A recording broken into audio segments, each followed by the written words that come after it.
Three bold young people went into a primitive jungle that no one dared to enter in order to find their friends, but they didn't know that a cannibal tribe actually lived here. Soon the group found an empty cave in the jungle. However, as soon as they walked in, Casey found a helmet on the ground for no reason.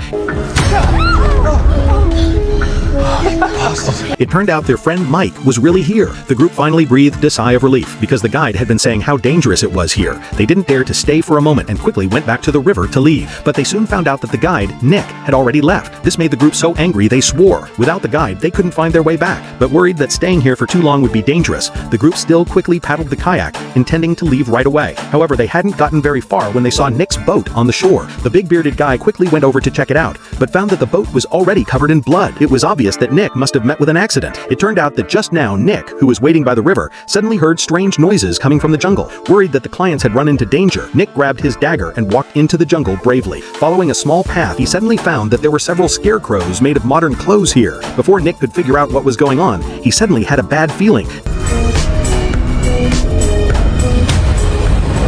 Nick was so scared he ran for it. He frantically came to the river and quickly grabbed an oar to prepare for a fight, but suddenly in the next second,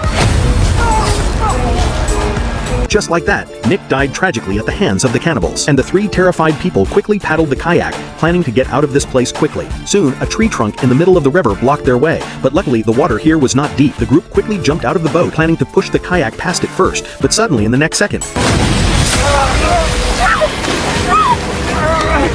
the others quickly came over to help, completely ignoring the kayak that had floated away. Finally, with everyone's tacit cooperation, the primitive man was finally killed by a rock Anna threw. But everything that happened was clearly seen by another primitive man in the woods. Afterwards, the group who had no kayak quickly got on shore and planned to walk back to a safe area. But because there was no guide, the group walked all day and couldn't find the right direction. Seeing that it was getting late, they had to rest where they were and continue after the sun came up. And to avoid being attacked again, the two men decided to take turns on watch so that the two women could fully recover their strength. Soon after, the three were fast asleep, and the big bearded guy on watch, unable to stand the mosquito bites, went to the side and lay down in the mud, planning to get a good night's sleep. However, before he could fall into a dream, a pair of big feet appeared next to him. But luckily, it was too late and the big bearded guy was not discovered. And seeing this as an opportunity, the big bearded guy slowly got up, planning to launch a surprise attack from behind the primitive man.